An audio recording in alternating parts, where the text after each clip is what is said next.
So good afternoon, everybody, and thank you for coming today.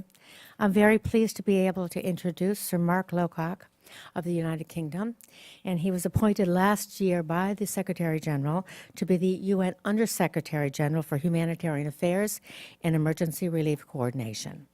And he's also the head of the UN Office for the Coordination of Humanitarian Affairs. In his current role, he serves as the chief coordinator of the world's humanitarian response in times of urgent crisis. Sir Mark has had more than 30 years of humanitarian and development experience. Before coming to the UN, he was a permanent secretary for the Department of International Development, commonly known as DFID in the UK. And in that position, he led the UK's humanitarian response in conflicts in Iraq, Libya, and Syria, and natural disasters in Nepal and the Philippines. Prior to his leadership of DFID, Mr. Lowcock served as DFID's Director General for Asia and Africa, and he coordinated the humanitarian response in Haiti, Myanmar, and Pakistan. His experience abroad includes extensive periods living in Kenya, Malawi, and Zimbabwe. His leadership of large, complex organizations has provided critical experience for the work he is now doing as the world's chief humanitarian advocate. And he brings with it an analytical approach and a personal touch in situations in humanitarian situations around the world, and there are clearly no shortages of challenges facing him these days. So, Mark.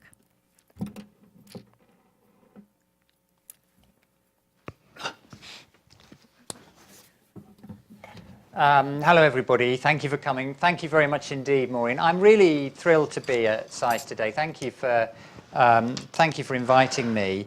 I really admire your commitment to building the next generation of leaders in international affairs. You know, we live in a world where pretty much everyone can see pretty much everything, almost everywhere, essentially all of the time. Everything and everyone is interconnected.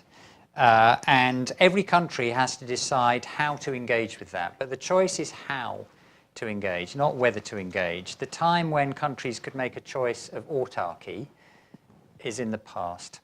For the students here today, one thing that all this means is that there will be lots of opportunities for you in international affairs when you graduate, because the world's problems are not going away anytime soon, and the world is not going to get less interconnected than it is now. And today I want to talk about one aspect of this, which is human suffering across the world and how we respond to it, both the challenges and the opportunities. Something like 1 person in 50 on the planet is right now caught up in a major humanitarian crisis. Their suffering is often extreme and brutal, especially where conflict or terrorism is at the root of the problem. I've been doing this kind of work, as you imply, for quite a long time now, but I am still frequently shocked by what I see and the stories people tell of the horror they've experienced, including in the 18 countries subject to major conflict and disaster-induced humanitarian suffering, which I've been in the years since I've been doing this job. But it's also true, and this is a really important point that I want to emphasize, that the international humanitarian system, made up of the UN agencies and the Red Cross family and international NGOs and national NGOs, has never been more effective. Every month now, international humanitarian agencies are providing life-saving help to more than 8 million people in Yemen, to 5.5 million people in Syria. Every year, or this year, we're reaching 5 million people in South Sudan. Humanitarian agencies prevent huge loss of life, and investing in humanitarian help actually is one of the cheapest ways you can invest in saving a life. So the global humanitarian system does work.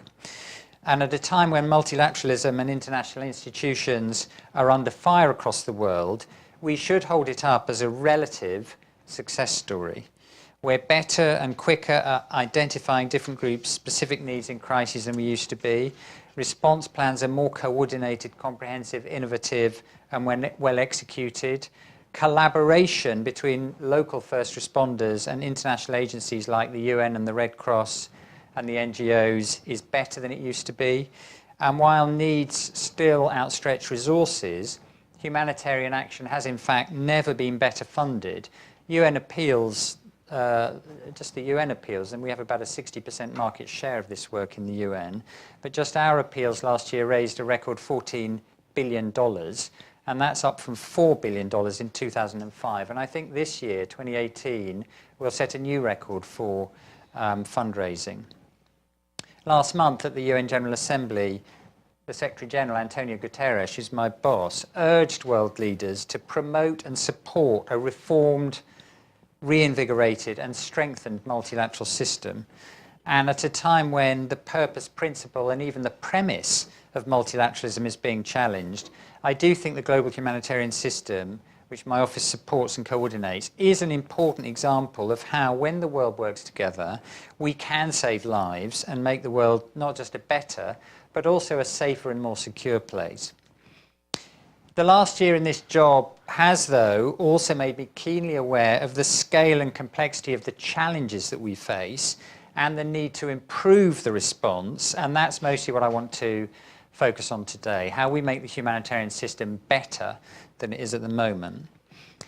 Before I get into that, though, I do want to make the point that the US government, researchers, think tanks, NGOs, faith-based organizations, and for that matter, individual citizens, plays a really, really critical critical role in this work.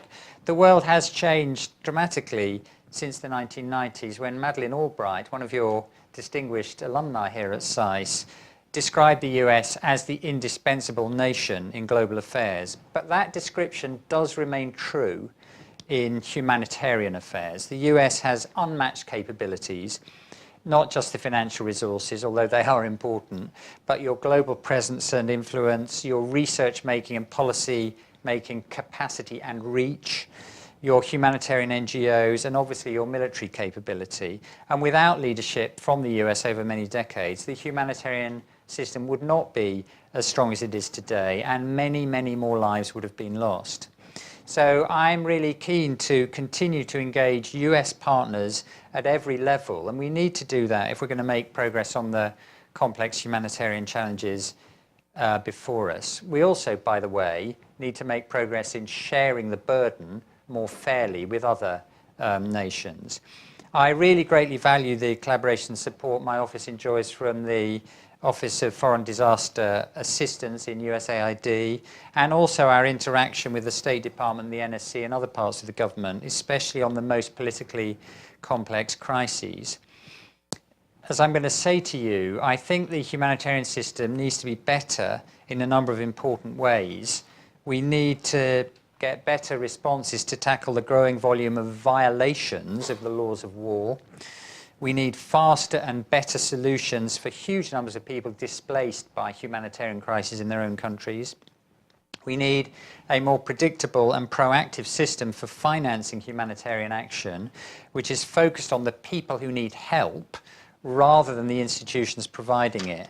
And on all of those areas, in the policy-making community, inside and outside government here in Washington, there are people now working on all of those issues, and I really value our ability to collaborate with all those groups. More innovation is part of the answer, of the sort that's being encouraged in the Humanitarian Grand Challenges Initiative, which was launched last year by the USAID Administrator, Mark Green, and which he's now got various of his counterparts, like his British counterpart, Penny Mordaunt, engaged with. So the US has a fundamental role to play, not just in government, but across the whole of your society. Global humanitarian needs today are at record levels, and that seems to lots of people paradoxical, given that the proportion of people across the planet living in the most extreme poverty is at the lowest level in the history of the species, at about 10%. So why is it that at the time in our history as a species when we have the smallest proportion in poverty, we also have the highest levels of humanitarian suffering? Well, it's partly because the world is just bigger. 7.5 billion people on the planet, and much of the growth in the population in the recent past has been in countries vulnerable to crisis. including natural disasters or climate-induced shocks. The effects of climate change on sea levels, on ecosystem health, on water availability, on agricultural production are already feeding through into increasing levels of food insecurity and local conflicts over resources in some parts of the world. It's also, as a second reason why needs are at a record-breaking level, that the humanitarian response is actually better and more comprehensive than it used to be. People caught up in humanitarian crises have a multiplicity of needs. People fleeing from violence don't just need food and shelter and water. They need protection, they need health services, they need education services, they need trauma counselling, they need psychosocial support, among many other things. Women and children, who always constitute the majority of the displaced, in particular, need a more effective response. Doing a better job, which the humanitarian sector does now than it used to 30 years ago when I started my first job helping to deal with the famine in Ethiopia. Doing a better job, in other words, is adding to the bill. But the biggest reason why needs have grown is that most humanitarian suffering on the planet now is associated with war and conflict, and especially with conflicts which are longer lasting, more intractable, and in too many cases more brutal than they were 20 years ago. Conflict itself, of course, has origins and roots, often in resource pressures exacerbated by climate change, or in the failures of development and governance, or in regional politics, or increasingly in nihilistic terrorist ideologies. Conflict has forced record numbers of people to flee their homes during the current decade. At the end of last year, nearly 70 million people had been forcibly displaced because of persecution, conflict, or violence. And as a result of the growing needs generated by all those three things that I've talked about, the size of the UN's annual humanitarian appeals has quadrupled from $6.5 billion to reach 25 million people in 2008 to $24 billion to try to help 130 million people this year. The average length of our humanitarian appeals has risen from 4 years in 2005 to 7 years by 2017. I want to say a bit more about conflict now, because it's not just the biggest source of suffering, but also the biggest constraint affecting the ability of humanitarian agencies to relieve that suffering. The nature of conflict has changed as this century has progressed. Wars last twice as long now, 1990, and military victories are harder to achieve, and negotiated settlements often don't stick. The number of armed groups in conflicts has exploded, and that makes it difficult to negotiate access or secure peace deals. The emergence of globally interconnected terrorist groups, like Islamic State groups with their variants in Iraq and Syria, in Yemen, Afghanistan, Nigeria and elsewhere, those groups which explicitly reject global norms of behaviour in conflict, is just one manifestation of that explosion in the number of different groups involved in conflict. Belligerents and their backers increasingly fail to respect international humanitarian law. The use of rape, starvation, deliberate targeting of civilians, of civilian infrastructure like schools and hospitals, all those things being used as weapons of war have become more common. We're seeing also an emerging preference for the use of remote warfare, and especially aerial bombing with so-called precision-guided smart weapons. Over the past 20 or 30 years, in countries with advanced militaries, citizens' tolerance for casualties in military interventions overseas has declined. The consequence is an increasing reliance on remote warfare and air power to pursue military objectives, and that sometimes puts more civilians at risk. Conflicts are increasingly played out in densely populated urban settings where casualties are overwhelmingly civilian. Urban conflict inevitably destroys essential infrastructure with lasting effects on health, food security and livelihoods. And a particularly disturbing feature of humanitarian crises caused by conflict is the way that aid workers are increasingly coming under attack. Last year, 139 aid workers were killed in the line of duty. So far this year, the World Health Organization has reported more than 230 attacks on healthcare facilities. These attacks are fueled, in some cases, by criminal violence of the sort that we've seen in some of the aid worker deaths in South Sudan. But in other cases, they're part of a calculated strategy by violent extremists, as, for example, in the case of the 2 Red Cross health workers recently murdered by Islamic State in northeast Nigeria. Before I talk about what I think we need to do to tackle all these challenges, I want to say a couple of things about the 2 mega crises we face now in Yemen and in Syria. Last week I briefed the Security Council on the impending risk of famine in Yemen. There is now a clear and present danger of a great big famine in Yemen, bigger than anything any professional in this field has seen during the course of their working lives.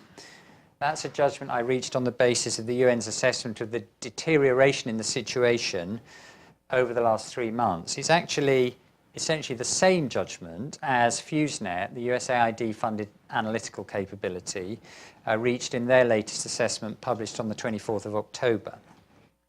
UN coordinated response efforts in Yemen are now reaching 8 million people a month. That's up from 3 million at the beginning of last year. But the combination of the recent intensification of fighting and the recent further collapse in the economy means that we may soon need to reach not 8 million, but 14 million people. That's half the population of the country. The situation is still salvageable, or at least millions of people can still be saved. And as I told the Security Council, what we need is a cessation of hostilities to facilitate the delivery of aid. We need the protection of the supply of food, fuel and medicines into the country. We need a larger and faster injection of foreign exchange to finance imports and salaries so that people who still have jobs can be paid and so acquire the purchasing power to support their families. We need increased funding to expand the humanitarian operation from that 8 million to 14 million. And finally, and most importantly of all, we need a peace process to end the conflict. Syria, obviously, is another large-scale, politically complex crisis. It's in its 8th year, 13 million people inside the country, another 5.5 million outside the country having fled, in need of assistance and protection. Now, there are 2 immediate priorities. The first is to extend the current period of relative calm in Idlib, which has arisen following the agreement between the Russian Federation and the Turkish authorities. There are 3 million civilians in Idlib, 1 million of them children, many of them displaced from other parts of the country. They would face the full impact of a military onslaught launched by the Syrian government and its supporters on armed opposition groups in Idlib. That has to be prevented at all costs. Second, we need to improve access for impartial and independent humanitarian organisations to assess needs in the majority of the country, which is now under fuller control of the government. And we need to see how far those needs are being met and who is being helped with the money voluntarily provided by donors for the UN coordinated appeal. I've been in Syria twice this year, most recently in August, and when I was in Damascus, I began discussions with the authorities on the steps needed to ensure that the humanitarian agencies would have better access to people in the areas that the government now controls. And I hope that the government will now follow the agreements we reach and implement the approach we reached in order that we can make a more persuasive case to the donors to fund our appeal. So I'm going to set out now a few areas which I think are generic across the whole set of crises we're dealing with, in which we need to improve the humanitarian system. I want to say again that humanitarians do a good job, better than in the past, unquestionably saving millions of lives, but the system can be better and it needs to be better. And these ideas are in 4 broad areas. These aren't the only areas for improvement, but they are particularly important ones. Firstly, dealing better with this problem I've described of warring parties' behaviour in conflict. Secondly, building a more proactive humanitarian finance system. Thirdly, improving coordination. And lastly, ensuring that humanitarian agencies themselves exhibit the highest standards of behaviour and professionalism. Firstly, we do need to acknowledge and act on the fact that the biggest driver of humanitarian need is this problem of the behaviour of competence in conflict. Put simply, wars have laws, and currently too many people, both state and non-state armed groups, are defying those laws, and we need collectively to work out how better to respond to that. There has been some good analysis of this problem. I particularly commend to people the ICRC study from June of this year entitled "The Roots of Restraint in War." The good news is that study and examples from around the world show that there are things we can do to tackle this problem. First thing we need to do is to make sure that combatants, whether they're state forces or non-state forces, actually know their obligations under the law. A number of countries, including the US, train not just their own armed forces, but those of other countries. Organisations like the ICRC and NGOs like Geneva Call work to ensure that state forces and armed groups know the law. And we need to do more of that. We need also to ensure that the norms set out in international humanitarian law are integrated into military doctrine and practice. And we need to encourage armed groups to adopt internal codes of conduct. There's quite a lot of evidence that when the armed groups adopt internal codes of conduct, they tend to be acted on and have a self-disciplining effect. We also need to show combatants that adherence to the law is actually ultimately in their strategic interests. In Colombia, for example, in the 1990s, the government realized that it was losing the vital support of the local population in its operations against FARC because of its own gross human rights violations, and as a result it changed its approach. In line with the agenda Antonio Guterres has set out, we also need to see greater integration of protection of civilians into policy frameworks at the national level. We need to spread some existing good practices like limits to the use of explosive weapons in populated areas. We need to act on commitments made to end the recruitment and use of children. We need stricter arms export controls based on the risk of serious violations of international humanitarian law. And we need to strengthen accountability mechanisms. People mostly commit the worst violations when they think they won't be seen, or they won't be caught, or they won't be punished. National judicial institutions are critical for accountability, and we have to work with states to ensure that they're more robust. But we also do need broader, more international and more universal architecture that's actually fit for purpose to ensure greater compliance with IHL. We also have to face up to the fact, and this has been hard for humanitarian organisations, that a lot of human suffering currently arises from the behaviour of movements espousing terrorist tactics. And I don't have a full prescription here, but I do believe we need to talk about this issue more. We also need to be aware of the fact that states' counter-terrorism responses sometimes run the risk of making things worse by adding to the grievances that draw people towards insurgent groups. One central point is that while military action against terrorists might be legitimate and necessary, such actions themselves have to comply with international law. In general, the humanitarian system needs to get better at engaging with military actors. There are some good examples. In Yemen, for example, my office operates a deconfliction system which provides the warring parties with information about the convoys we're going to run and the facilities we're using and the routes we'll be on. And the basic deal is that the warring parties then agree not to be pursuing their military activities in those areas on the days when we're running immunisation campaigns or aid convoys. And that system has actually proved largely effective over the last 4 years. And without it, it would be simply impossible to deliver assistance safely. Within my office, we're also strengthening our civil-military liaison and coordination capability. Soon we'll have more than 40 people across Roger's field offices who will be explicitly working on that. The second area where we need to reform the humanitarian system is the way in which responses are financed, and I think there are huge opportunities to improve the current model. At the moment, the system is essentially reactive. We watch the signs of crisis emerge, we see suffering grow, and then we start mobilising money in the delivery system, and it can take months to galvanise donor support, particularly in slow onset crises like the droughts in the Sahel or the Horn of Africa. A better system would be one where finance and the organisation of the delivery system is pre-agreed and pre-negotiated and then triggered automatically when disaster strikes, or even earlier where possible, as is possible in the case of droughts, where you actually get lots of early warning of a problem you're going to have to deal with. There are examples of this sort developing. So, for example, the use of insurance policies taken out by lots of small island states against the risk of storms or other weather events has proven to be a commercially viable approach. There were payouts within a few days, for example, of the hurricanes which hit some Caribbean islands September last year, and likewise the typhoon that hit Tonga in February this year.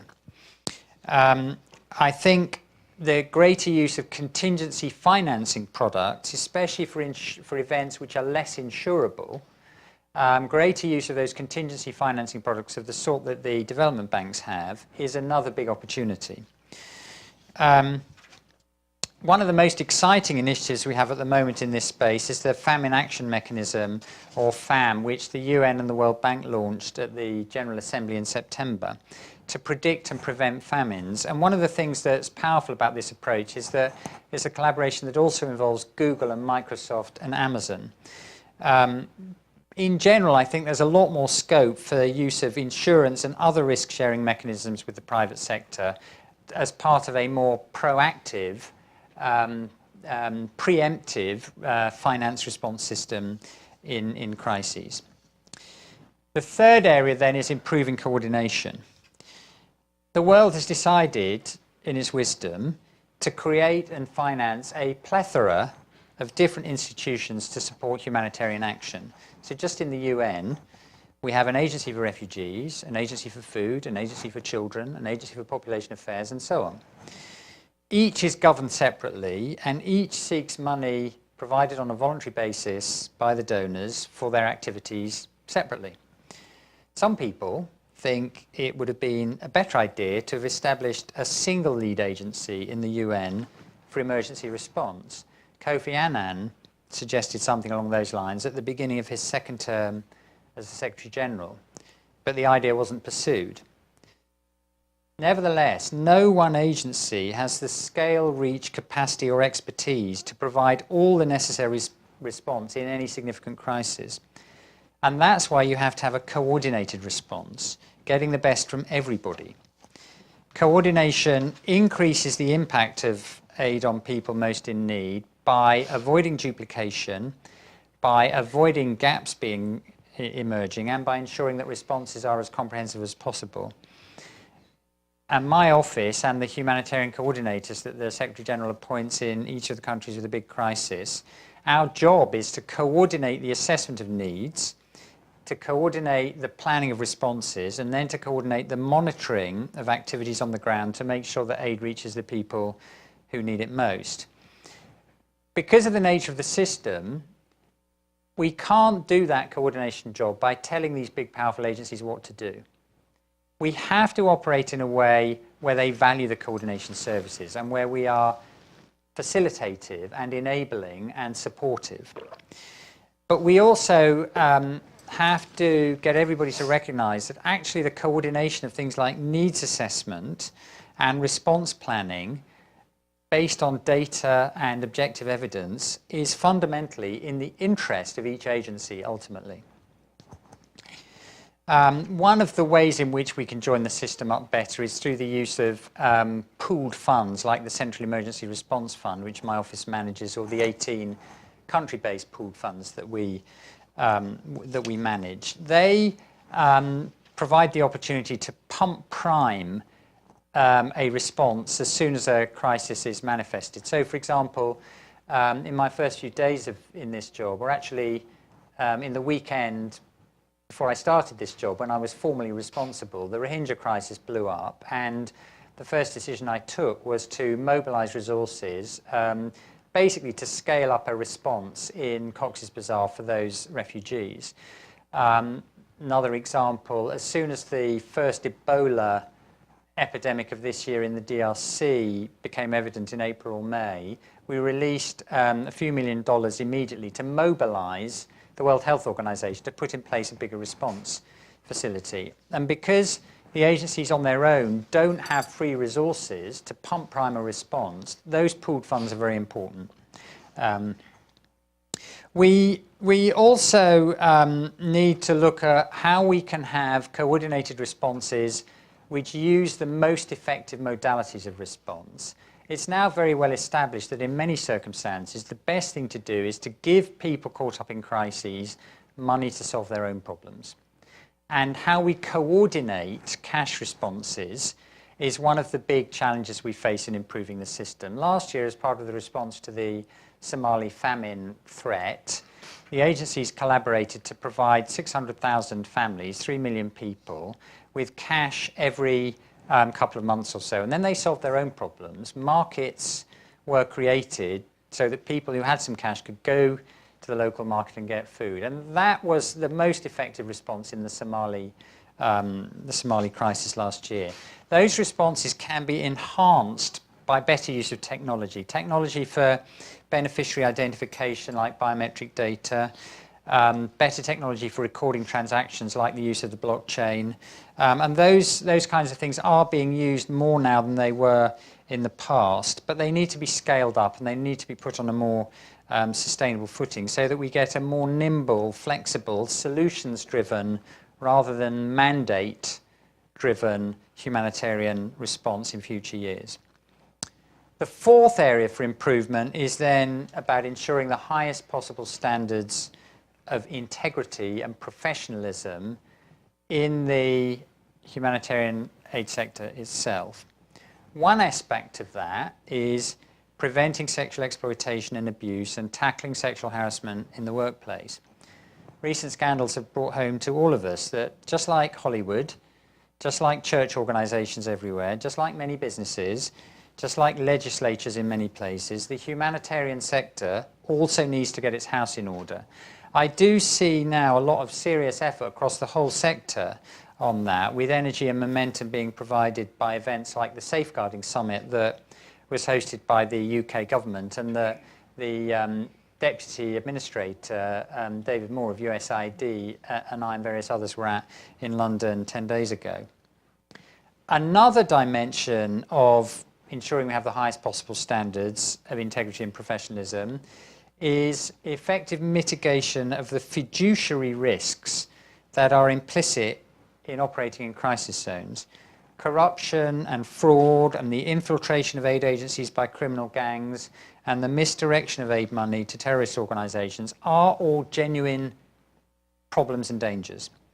They're only prevented by a serious, clear-eyed approach to risk management. But you have to do that in a way that doesn't constrain the agencies so much that they simply stop being able to reach people in need. And again, I see a genuine and serious effort to strike the right balance between managing the fiduciary risks, but ensuring you can still reach the people in need. But we have got a bit more to do to make progress on that. So, while I see everywhere I go the evidence of the truth that the humanitarian system saves many lives and reduces loss of suffering, I hope it's also clear that we are far from complacent. The global humanitarian system is not the answer to all the world's problems, but there's no question that the world would be a lot nastier and a lot more dangerous without the humanitarian agencies. We have to constantly embrace change and improvement, and we need to enlist the engagement of the policy-making community, and especially students and young people for the future, in order to do that. Thank you very much indeed.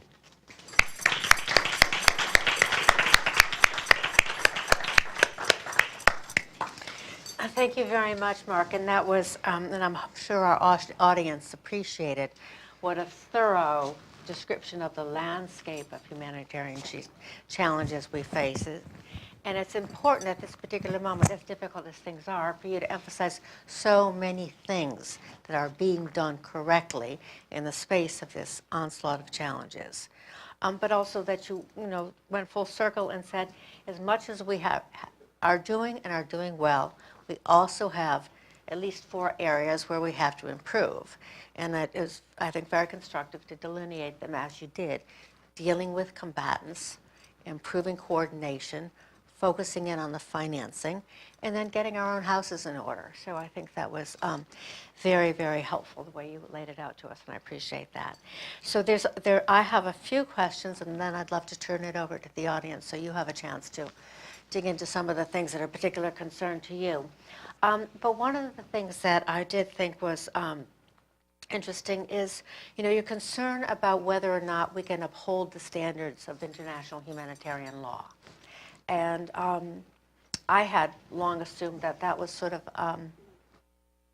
unachievable in a landscape where at least some, but not all, of the most egregious violations of humanitarian law occurred on the side of the sort of terrorists who not only don't know, or maybe don't know, certainly don't care, and hold in contempt our standards, Western standards of law. So, but you did allude to some examples of where they haven't been able to make progress by sort of reaching out to terrorists or violent combatants and finding ways to deconflict situations. So do you think that these recent examples will sort of progress in the future and that we may make more? Or maybe terrorists too will learn that they undermine their own ability to recruit civilians if they are abusing civilians as well? One of my favourite books is Steven Pinker's book, The Decline of Violence, The Better Angels of Our Nature. And if you read that book, one of the things you're reminded of is we're an extremely violent species. In the history, 150,000 years of humanity, violence has been, a preeminent behaviour. But you also learn, if you read that, the story of declining violence. And I think one of the things that is shocking to lots of us is that there's never been a golden age of compliance with humanitarian law, right? I mean, there's never been a golden age, but there has definitely, over the last 10 years or so, been a deterioration after a period where there was, on the whole, much better behaviour. Now, my answer to your question is, it depends on what we do. This is... if the world decides it, is not going to tolerate a sustaining of, for example, the use of chemical weapons again, which have been taboo, if the world decides that it's going to do something more serious about efforts to use starvation as a weapon of war, you can do something. The biggest challenge is an attitudinal one, and that's where the current nature of global geopolitics makes a particular complex environment for us to operate in. But my central point is we need both the sort of technical approaches of the sort I was running through, but also, crucially, a global political conversation about how we get back on a path of declining violence. And so you're saying a conversation has to start on the part of world leaders and our citizens to understand that international humanitarian law may have lost some of its preeminence, and there was no golden age, but certainly we can build it up and bring it back if we make it part of the conversation and part of the to-do list of the global community. Yeah, I mean, that's exactly it. I mean, there are reasons why international law was created in this space. You go back to the 19th century, basically the reasons the first treaties and so on were agreed was because it was in the interest of all parties. And getting people to focus on their interests as well as their moral responsibility is part of the key to this. So, after the Battle of Solferino in 1863, European countries decided it was in all their interest when people were wounded on the battlefield to have some protection for them, because every owner or sort of controller of an army needed to be able to have something when they were sending their men to the front line to say to them about how they would be dealt with if they were wounded or if they were taken prisoner. So that was an interest-driven public policy response, if you like. And it's not enough, I'm afraid, simply to make the moral argument. You also have to make an argument based on interests. Well, that's very encouraging. And another area that I wanted to talk a little bit about is I know something that you've cared about for a long time, since I think you just referenced that your first career activity was in Ethiopia and the Ethiopian famine.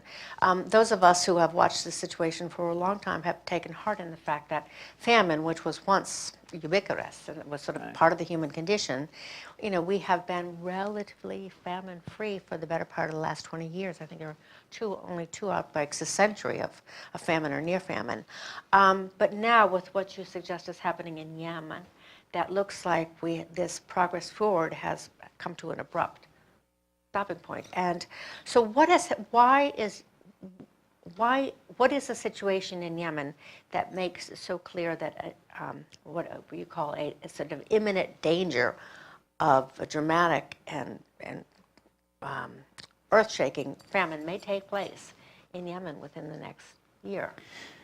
Well, it's essentially the effect of the war and the way the war has been pursued on the population. It started as a civil war in a country with a long history of civil conflict and strife, but in a situation where the economy was already very, very fragile, tremendous pressure on water resources, declining oil revenues and so on.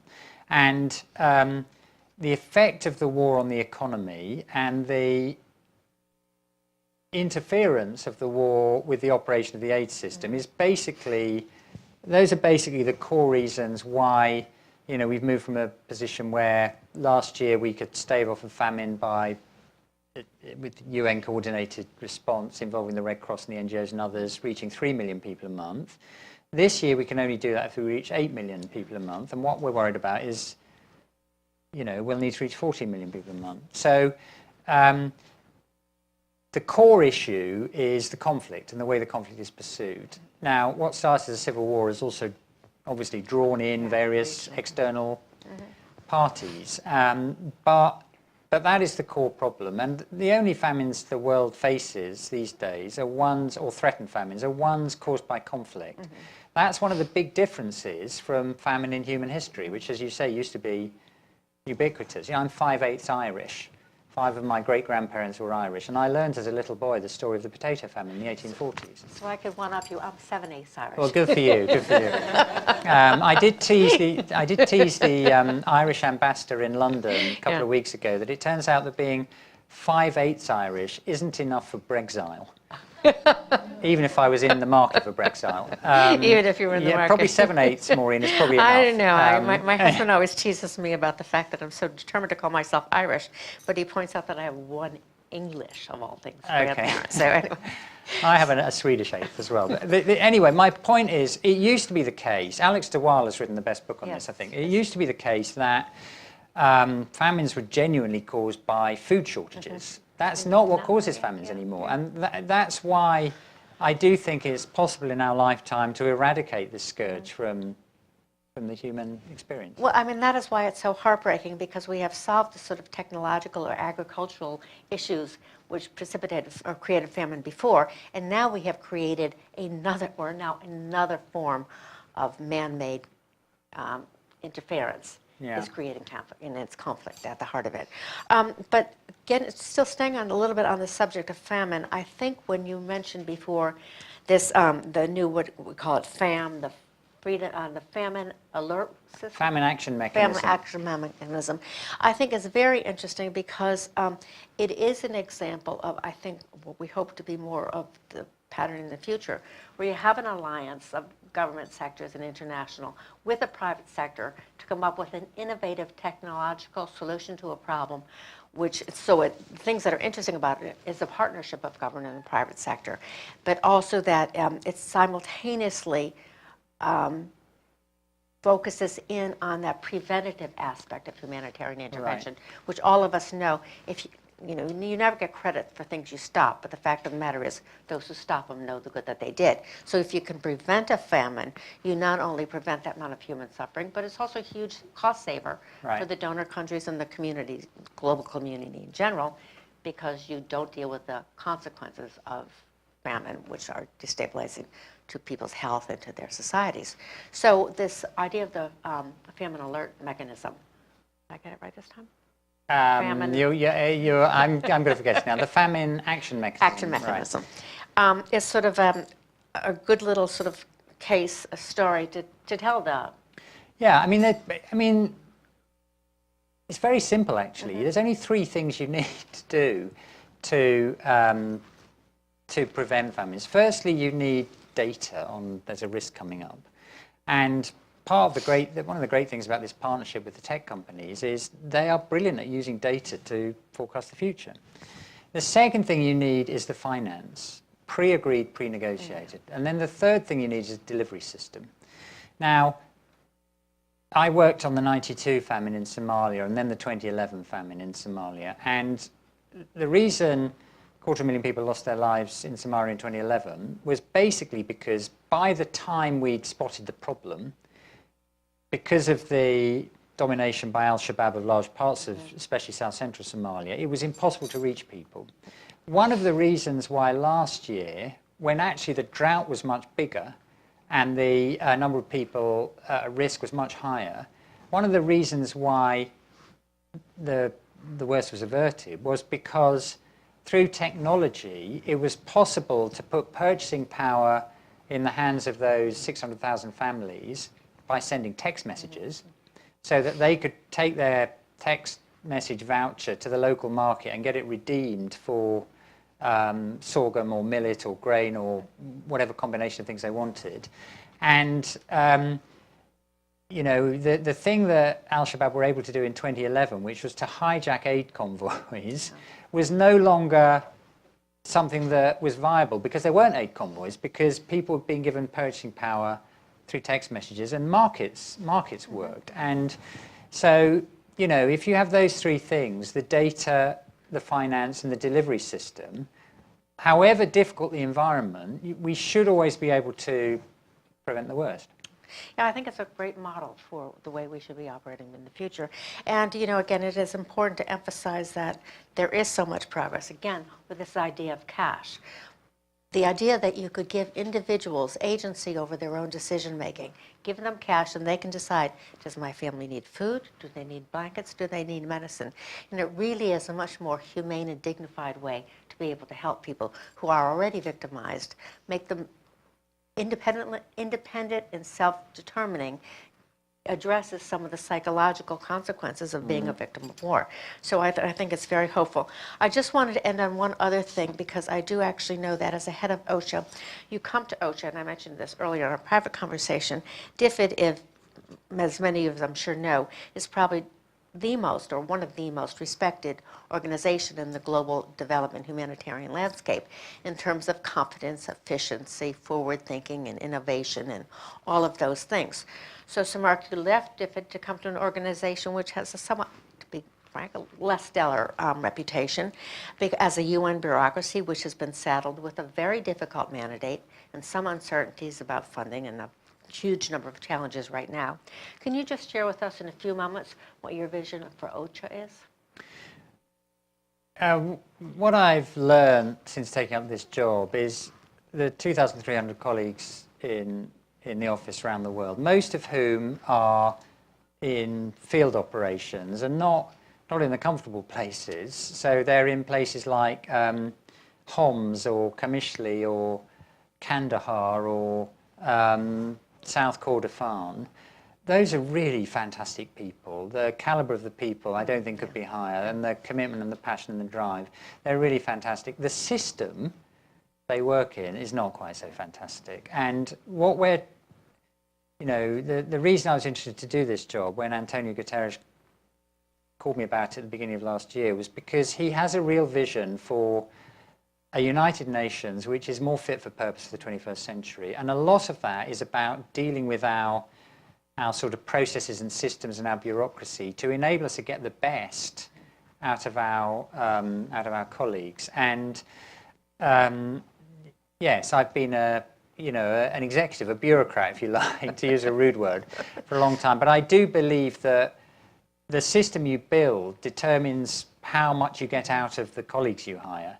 And I am very focused on trying to make Ocha better, to have an organisation which is really serving the whole of the humanitarian system, is facilitative and supportive, is much more field focused, is much more focused on how we can help improve the whole system, is dealing with these sort of issues that I've talked about. And half of my career that I spent with DFID and its predecessor organisations, for the first half of my career, nobody said that DFID was a particularly fantastic organisation, but I was privileged to work with a group of people and for a group of people who had a vision for making DFID a better organisation. And I do believe that the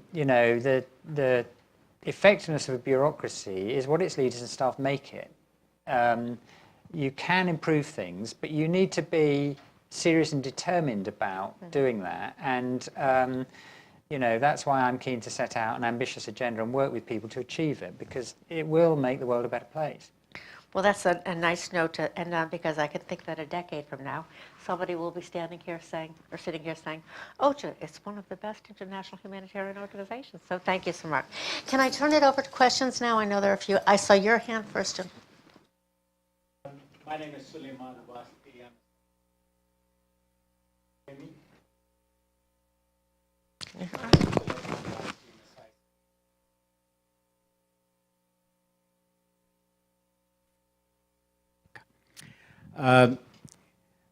Basically, most of the man-made crises you mentioned. And last month was the 17th anniversary of the longest war in Afghanistan. And we have, in this town, a large profit-making industry of reconstruction, creating refugees and others, which basically run counter to what your efforts are. So would you like to comment on those? There is something to be countered by. Well, I was in Afghanistan again, actually with Filippo Grandi, my colleague who runs the UN High Commissioner for Refugees. And, it's a country with many, many problems, particularly going through a difficult period. Ultimately, the biggest determinant of how Afghanistan evolves and how things pan out there over the period ahead is going to be the people and the institutions of Afghanistan. The outside world can act in a way which helps them deal with their problems or is less helpful in dealing with their problems. And we need to try to focus on the useful, helpful things to do, but we can't substitute for the decisions or the the choices made by the institutions and the leaders and ultimately the people of Afghanistan. And trying to pretend that you can compensate for the things the country's own government or leadership does or doesn't do is one of the mistakes we run into, and having more honest conversations about that is, I do think, is one of the things we need to do. We then, look, I have a degree of sympathy for your critique to the extent that if you are going to help, please try and help in ways which the evidence shows are more likely to be successful. And, I worked on a lot of the issues thrown up by the invasion of Iraq in 2003 in that country for a few years, as well as dealing with the problems that the Afghan government inherited in 2001. So the way the outside world engages and intervenes does make a difference, but it's not the biggest driver of the issues any country faces. Just look at I was in North Korea for the first time in July, and it's very striking to see the difference between South Korea and North Korea over the last 50 years. Maureen has on her table upstairs one of my favourite books, Why Nations Fail. And one of the stories that Darren Acemoglu and his colleagues tell in that story is that, the different stories of the two halves of Korea. So when you are invited in or you are going to engage, try and do it in an intelligent way, but don't pretend you can substitute for the national voice. Kathleen. I'm Kathleen Newland from the Migration Policy Institute. I have two rather different questions, and I'll let Maureen decide if I can double dip You on can these. double dip, Kathleen. Okay. Well, the first one is going back to your conversation about international humanitarian law and standards, and how you bring sort of bad actors into that system. I wanted to ask you what the international community has to offer organizations like Boko Haram or the Islamic State, and do we make it harder to bring them in by treating them deservedly as complete pariahs? That's the first one. The second one, I wanted to ask you to reveal your secrets about coordination in the UN humanitarian system, and let us know what you have observed works best to persuade the agencies that it's in their interest to coordinate. I'm working on the coordination of migration in the UN system Right. these days, and asking a lot of these questions. Right. Well, on your first question, I think probably the most important thing is to recognize that these insurgencies develop when local populations have such a level of grievance that they're seducible by, extreme ideologies, and you have to get to the root cause of the problem. In northeast Nigeria, development failures and governance that wasn't sufficiently responsive to the populations, and poverty growing for a variety of reasons, including climate, the change in the climate, and the disappearance of Lake Chad. You have to understand the root causes of some problems, which allows people to be seduced by extremist ideologies. I think so. That would be where I would start with that. And one of the things I think we need to do in northeast Nigeria is, having stabilized the humanitarian situation to a degree, a couple of million people have gone home over the last couple of years or so, although there's still a continuing displacement problem. What we need is a much accelerated stabilization, recovery, rebuilding, development phase now, which is going to have to get to grips with what the long-term economic opportunities are going to be for those communities, given the fact that probably some of the traditional lifestyles, pastoral lifestyles and so on, won't be sustainable for the numbers of people now in those places. So more sedentary lifestyles, more agriculture-based lifestyles, but also ones where there are other forms of livelihood. You have to get into that set of issues if you want simply to do more than buy time by offering humanitarian assistance and protecting people. And because so many of the crises we're dealing with are protracted, we really have to do better in joining up the humanitarian response with the development response. I mean, the main thing I've learned on the issue of coordination is you have to have an offer as the coordinator to the rest of the system which reflects what they actually want. One of the things that I've tried to be super clear about is OCHA will never be an agency. We have zero appetite to be a delivery agency. What we want to be is a useful service to the rest of the system.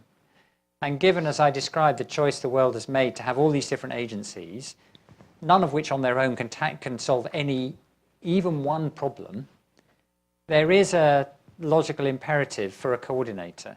But the way you do the coordination offer is the determinant of, whether you can be useful and effective or not. Thank you. Yes, right here. Good afternoon. Thank you for being here, sir. My name is Colleen Deni. I'm a student here at SAIS studying international public policy. And my question for you, sir, is you mentioned how giving agency to the local communities and people affected by conflict and war has given great results. And you also mentioned how women and children are particularly affected by conflict and war. So my question is, bringing those two together, how is your agency or the humanitarian field in general capitalizing on how particularly women are the most affected, but how they could also be the greatest agents for bringing local solutions to local problems? Thank you. Well, not well enough is the answer. I mean, I think we need to do a lot better on that. Maureen was talking about the role of cash in humanitarian response. One of my favourite books in this area is a book written by Armando Barrientos and various colleagues, which is called Just Give Money to the Poor. If people have purchasing power, they solve a lot of their own problems. And following the, the Brazilian and Mexican experiments with social protection schemes, Bolsa Familias and Oportunidades and those schemes, what we've seen over the last 10 or 15 years is quite an explosion of those kind of schemes in very low-income countries. Piloted especially in Bangladesh, but also in Ethiopia with the Productive Safety Net program. Some of the best ones target the resources on female-headed households, and giving women especially more control over resources, is one of the best proven interventions for reducing suffering. It's actually very, these programs of why don't we just give money to people are amongst the most scrutinized and evaluated programs in the whole sector. And the reason for that is lots of people, not least people from quite a long way to the right of the political spectrum, were basically deeply skeptical that that was at all a good idea, just giving people money. And so these programs have been evaluated to death, actually. And what you find when you evaluate these programs is that most people, most families, especially female-headed households, when they're given money, they basically do three things. They buy food, they send their kids to school, and they try and invest in some income-earning opportunity. And they do those things whether or not you say those things are conditions. So lots of these schemes have been conditional. It turns out the evidence on the necessity for conditions is very, very thin. So we should have a bit more confidence in people's likelihood of doing sensible things if they have more choices. And this point about agency that you made is an incredibly important point. One of the most sort of heart-rending experiences I have is visiting people in IDP camps who've been there a long time. And the half-life of people's agency is very, very short. So if you go and visit IDP camps in Darfur, you meet a lot of people whose human spirit, by 15 years of displacement and 15 years of humanitarian assistance, or actually 1 year, 15 times, that's been deeply corrosive of their agency. In January this year, I went to meet some of the people who'd been displaced from the Somali region, Oromia border in southeast Ethiopia. They were basically being looked after in what was essentially a school outside Addis Ababa. And these were people who'd had lives that they had thought were good lives. They had houses and their kids were in school. They were civil servants or health workers. Some of them had cars. And they were now crammed into this terrible situation where there were dozens of them sleeping in a single classroom. The thing they were most terrified about wasn't where their next meal was coming from. It was that they would be stuck in this terrible place for the infinite future. And what they were terrified of losing their agency. And this point about sustaining people's agency by just giving them a tiny bit of money and responsibility for their own lives, it's not sufficiently understood point. And it's a point that in countries that care about liberty and freedom ought to be much easier to sell, because it's about giving people liberty and freedom. It's very interesting. Yes, right behind you. Hi, I'm Jonathan Christ, also a student here. I also have a question about women and children. From time to time, Americans are reminded of the problems in Central America when these large caravans of people come and seek asylum in the States. And it's a very unfortunate reality. A reason often cited by those passing through Mexico is that they're escaping domestic violence and trying to spare their children from gang violence. I think that our Attorney General a few months ago said that those were not reasons. The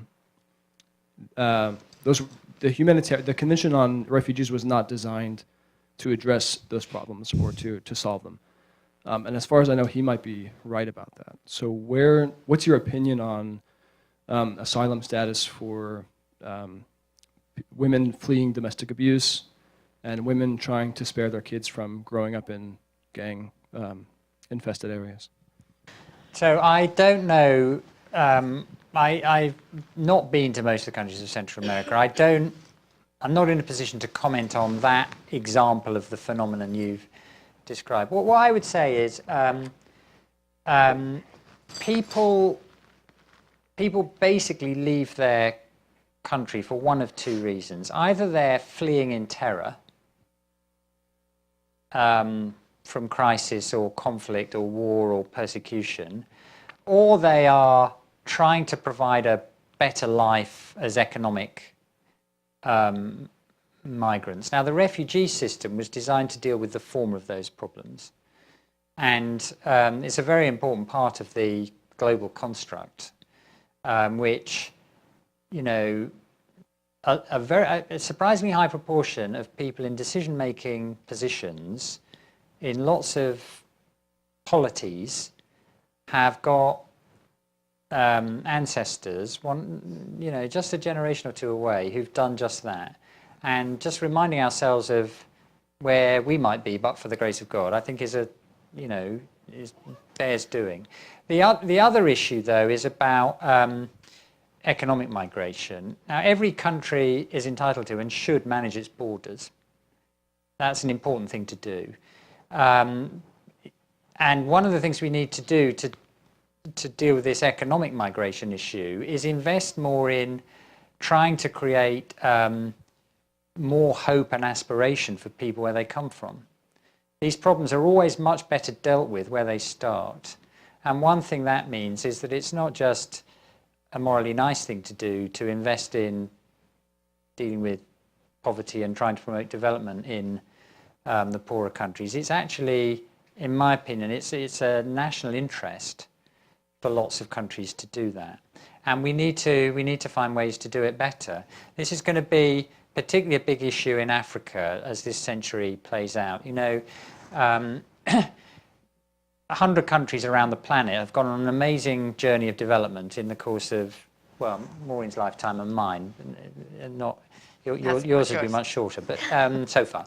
But that's an incredible thing, and but the problem we have is there are 30 or 40 countries which haven't gone on that journey, and the problems those countries have are exportable. They spread very badly, as Europe found out when 1 million Syrians walked to Europe in 2015.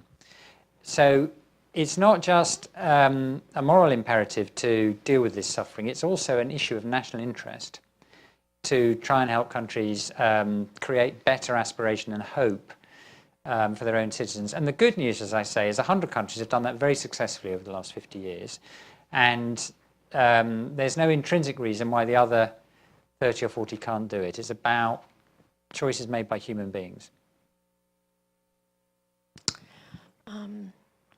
Yes, right here. Hi, thanks. I'm Mark Yarnell with Refugees International, and it was good to meet you in New York last nice week. to see you again, and yeah. you know the organization quite well. Just a bit of a general question, but something I've been thinking about as the UN moves forward with reforms on bringing the humanitarian and development sectors closer together, and the number of missions you've done with the UNDP administrators. Just interested to hear your perspective on how to do that while safeguarding independence, impartiality, neutrality of humanitarian affairs, since sometimes those lines can be blurred. Thanks. Yeah, I think this is a really, really important question. Thank you for posing it. The first thing I want to say about it is the truth is 80% of the crises we're dealing with are protracted crises. So you have a choice either of sustaining a protracted response to a protracted crisis or trying to operate and behave in a way which gets to the root causes and gets into solutions. And I do understand the anxiety among the humanitarian agencies. I share it, that if you get drawn too far into other things, you run the risk of getting too far away from your core responsibility. But the truth is, what we should be trying to do as humanitarian organizations is contribute to solving the problem, not just alleviating the symptoms of the problem. So I think it is the right thing to do to engage more with the actors on development and peace building and solutions to get into the solution space. It's very difficult because there are reasons why those 30 or 40 countries haven't gone on the journey that the 100 countries have gone on. They're intractable, very difficult to tackle problems, governance failures, resource pressures, demographics, regional politics, ideologies, governing systems. It's difficult to make progress on that. On the other hand, people didn't used to think that South Korea was about to become one of the world's richest countries. When I was one of my predecessors in my last job at One, when he started his job, this was in the early 1960s, started with somebody else, and the two of them were summoned up on their first day to meet the permanent secretary, the top official in that system. And the permanent secretary said to one of them, "I've got great news for you. You're working on a country that's got everything and is sure to succeed." And to my predecessor's predecessor said, "I've got bad news for you. You're working on a country with no resources and no capability." The first country was Zambia. The second country was Singapore. And so we need to take a bit of confidence from the history of economic development over the last 60 years in believing that countries that appear to have a lot of problems now can still move forward. That's a very, very good point. We could end on that, but I see just one last hand, and I will take your question. Successful cash, Zip Train AU. Successful cash assistance, I have a 3-point question. The first one is, could you give an example of a country where you succeed to persuade the politicians that your assistance will work? In other words, you avoid bureaucracy and corruption.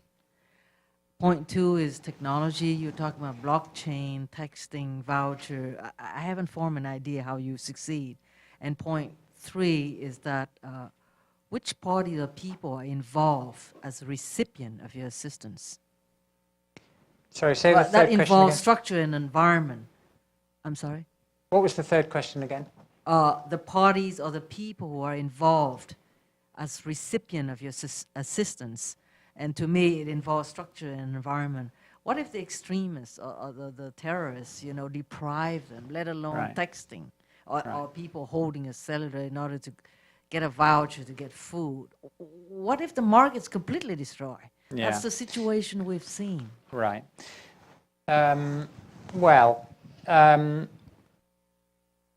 It's quite interesting. In my last job, we were involved in piloting in every constituency in Kenya the provision of cash grants to female-headed households where there were kids in the household with HIV/AIDS.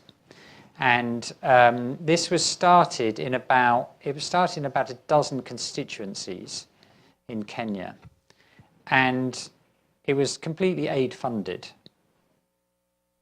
this program for orphans and vulnerable children to start with.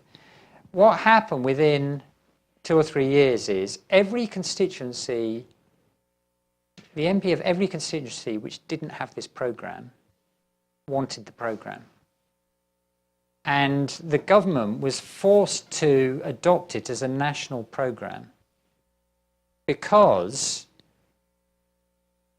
the beneficiaries of it had conveyed the message to their elected officials, this is actually quite good. And everyone else wanted it. So if you, and this was against an expectation where, frankly, lots of politicians in lots of those sorts of countries have started was very skeptical about whether it's a good idea to give poor people just a little bit of money. When they have to account to their citizens at the ballot box, that turns out to be quite a useful discipline. So, and that's one of the reasons why these schemes have been taken up on a much larger scale in a much larger number of countries than people 15 years ago thought would be the case. Technology helps a lot as well, and as I was saying earlier, technology has helped deal with fraud and corruption risk. As long as you can identify the person who you want to get the help, technology will help you get it to that person. What was the? Just remind me of your last point again, because I don't think I've answered.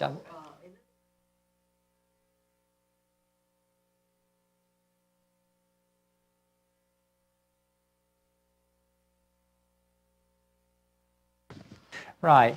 Well, I suppose I've sort of touched on that. That as long as you can reach people using technology, you can circumvent the extent to which they can be preyed on by powerful forces around them. I mean, just to give you the counter-example to my earlier example of famine and so on was in eastern Ghouta, just outside Damascus, towards the end of the siege there, the price of bread was something like 10 times the price of going to a baker in downtown Damascus half an hour away. And that told you two things. Firstly, that there wasn't much bread being baked in eastern Ghouta because the wheat wasn't being allowed in. But secondly, there were people with lots of purchasing power who had money, otherwise they wouldn't have been able to bid the price of bread up, but they couldn't exercise their purchasing power because of the siege. So that's basically the only sort of case where giving people purchasing power won't solve the problem. The siege was basically just too effective. But that's a very, very unusual sort of case. Almost all the time, markets, the private sector will find a way to supply a need for which there's purchasing power. So if you can get people the purchasing power, they will solve a lot of their own problems. So, Mark, before we end, can you just remind us of the title of the book that you said had done some research on the effectiveness of these cash transfer Yes. programs? It's a book called, it's a great title. Yeah. It's called Just Give Money to the Poor. And the lead author is a guy called Armando Barrientos. Right. So that's very And readable. it's not just a book title, it's also great advice. Thank you very much. It was really terrific listening to you. We could have gone on a lot longer, but thank you very much for spending the time with us at SAIS. Maureen, thank you very much.